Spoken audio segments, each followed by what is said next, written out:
Welcome back, students. This is the continuation video of the properties and the physical trends observed in case of group 17 elements, that is your halogens. Now the next property that we will be doing is bond dissociation energy, in which we can see that it is the energy required to break a single bond or a double bond or any multiple bond for 1 mole of a gaseous substance to yield the corresponding number of atoms in the gaseous state. Now it has been found that the trend in the bond dissociation energy for halogen, there is a bit of an anomaly, that is fluorine comes only second to chlorine as far as the value of bond dissociation energy is concerned. Now the reason for this has been given by two scientists, one is Coulson and the other one is Mulliken. Now as per Coulson, it is because of the small size of fluorine that the two fluorine atoms which are placed correspondingly and each having 3 lone pairs, they repel one another, and as a result the bond between the FF atom becomes highly unstable. Whereas according to Mulliken, it is because of the absence of any p or d orbital in case of fluorine that it is unable to form any multiple bond.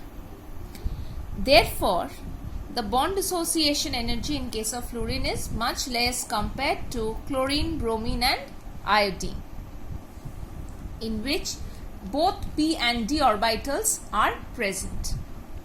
Right? Now I hope everyone is writing whatever I am explaining as of the moment. If you are not, please pause the video, get yourself a copy and a pen, and please continue to write. Now next is the oxidation states. It has been observed that fluorine exhibits an oxidation state of just -1. What is the reason? The reason here is fairly simple. Because fluorine is the most electronegative element and there is no d orbital present in case of fluorine. Why? Because the shell number or the principal quantum number associated with the valence shell of fluorine is 2, and we can't have a d orbital corresponding to the pqn 2, right? But in case of chlorine, bromine and iodine, there is a range of oxidation states which has been exhibited, that is starting from -1 to +1, +3, +5 and the highest being +7. This is because of the presence of the vacant d orbital and because of the lesser electronegative character of these halogens. Now we will see how these chlorine, bromine and iodine exhibits variable oxidation states. Right? Now these oxidation states, that is -1 and +1, are possible in the ground state, that is when this is the electronic configuration. You have not excited any of the electrons. Why? How it is possible? Because if it forms an ionic compound, what will happen? It will take up an electron, or if it is a covalent compound, it may just form a valency, or rather it may share up electron with the corresponding ion. So if it is forming an ionic bond, what will be the oxidation number? -1. If it is forming a covalent bond, then it will be definitely a +1 valency. Now here we will see that the oxidation number which are higher, that is +3, +5 and +7, are exhibited only in case of covalent compounds. That is the compounds are always covalent, in which we see these oxidation states, that is +3, +5 and +7. So it is very, very, very important that you keep this in mind. The higher excitation states are always associated with covalent compounds. Now what type of covalent compounds do these state exist in? Primarily interhalogen compounds. We will just study what they are. Next is oxides and oxoacids. These we will study later on, when we will study the properties of chlorine and fluorine. Now the general electronic configuration given over here, which is also the ground state electronic configuration. Ns NP and ND. No ND in case of fluorine, right? So the first excitation energy, the 2p orbital gets promoted to the ND orbital. Second excitation, the px electron gets promoted to the second d orbital, and the third excitation is the ns electron gets promoted to the third nd orbital, right? So here it's 3, here it's 5 unpaired electron, here it's 7 unpaired electron. This is how the +3, +5 and +7 oxidation states happen to occur. Now we will deal with what interhalogen compounds are. As you can see from the definition, interhalogen compounds are formed by the combination of two different types of halogen.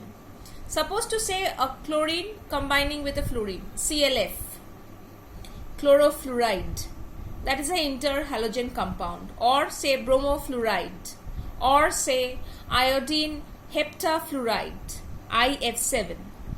These type of compounds are all called interhalogen compounds, where one halogen is of a lesser electronegative value and the higher one is more electronegative. The one which is less electronegative is the central atom, that is the atom which has got the positive oxidation state, and the more electronegative atom is the secondary atom, which has got primarily the lesser oxidation state. Right? And here you have to keep in mind that there is no pi bond formed by halogen in interhalogen compounds. That is, you won't be able to see any multiple bonding in case of interhalogen compounds. Only sigma bonds are present in case of interhalogen compound. Please note, only sigma bonds are present in case of interhalogen compounds. Now next we go through a series of compounds. I hope there is nothing to explain in this part. You just take down the structures. As you can clearly see, if the interhalogen compound is of the type AX, examples furnished here is ClF, BRF, IF, BRCl, ICl, IBr. Over here the first atoms written are all less electronegative compared to the second atom, that is fluorine, chlorine and bromine respectively, for these set of compounds. For the first one, we cannot determine the hybridization. The oxidation state of A, that is the lesser electronegative or the central atom, is +1. Structure is linear, that is there is a single bond, one sigma bond between A and X. Next is AX3 type. Examples given: ClF3, chlorotrifluoride, bromotrifluoride, and iodine trifluoride, iodine trichloride. Here hybridization sp3d, oxidation state +3, shape is T-shaped, or if you are writing it as trigonal bipyramidal, you have to mention with 2 lone pairs. So the structure which I think is more precise to write will be the T-shaped, right? Next is the question which often comes from here is, although bromine trifluoride can exist, why not bromine trichloride? The answer is bromine trichloride is highly unstable in nature because of 3 bulky chlorine atoms associated with a bromine atom, and there is huge amount of electronic repulsion among the chlorine atom, making the compound highly unstable, so it cannot be separated. This is the reason why we cannot prepare BrCl3. Please take a note of it. Next is the compound of the type AX5, in which the hybridization is sp3d2, oxidation state is +5, and the structure is square pyramidal, or if you are writing octahedral, you have to mention with 1 lone pair. If you are just writing octahedral without mentioning 1 lone pair, you are wrong, because the structure without a lone pair is not an octahedral structure. Next is the compound of the type AF6, 7. That is, example given is IF7, sp3, D3 is the hybridization, and correspondingly you get the oxidation state is +7.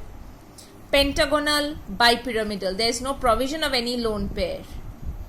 These are the structures of the interhalogen. Very, very easy to remember. Just the list and hybridization, and you are to know how to write the excited state electronic configuration. Clear? Next we move into the last of the properties, that is the oxidizing power. Now here oxidizing power of the halogens are actually the highest among the group. It is because of the high electron gain enthalpy value, because of its ease to take up electron, and we know that any element which is capable of taking up electron very, very easily are actually good oxidizing agent. Why? Because taking up of electron reduces their oxidation state, and oxidizing agents are those agents which helps others to increase their oxidation state, but they themselves get reduced in their oxidation state. So halogens are all excellent oxidizing agents, and this is the order, fluorine being highest, followed by chlorine, bromine and iodine. Now the order of standard reduction potential, I'll just tell you in brief what standard reduction potential is. It is actually the ease with which a particular atom takes up an electron and goes into the aqueous state.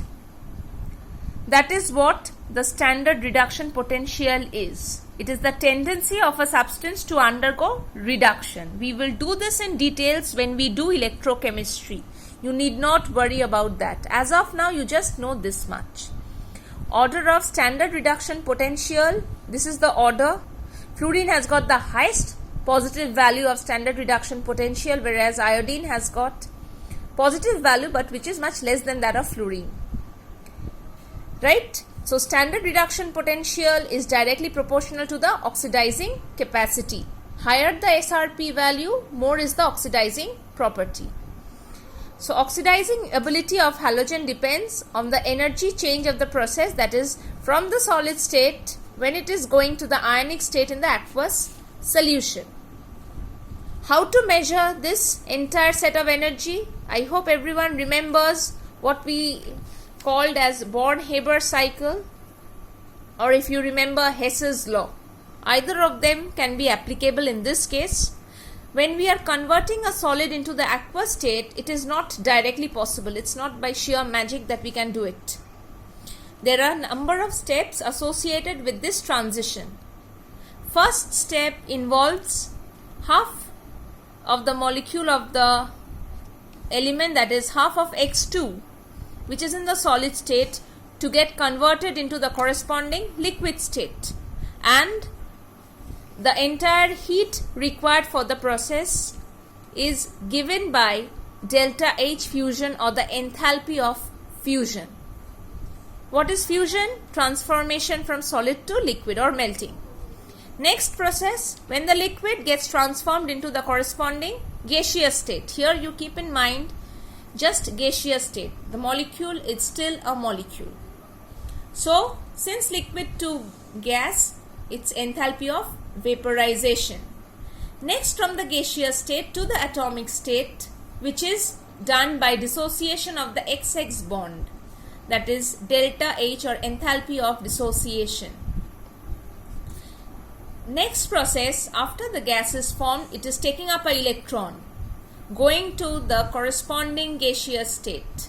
This is your electron gain enthalpy.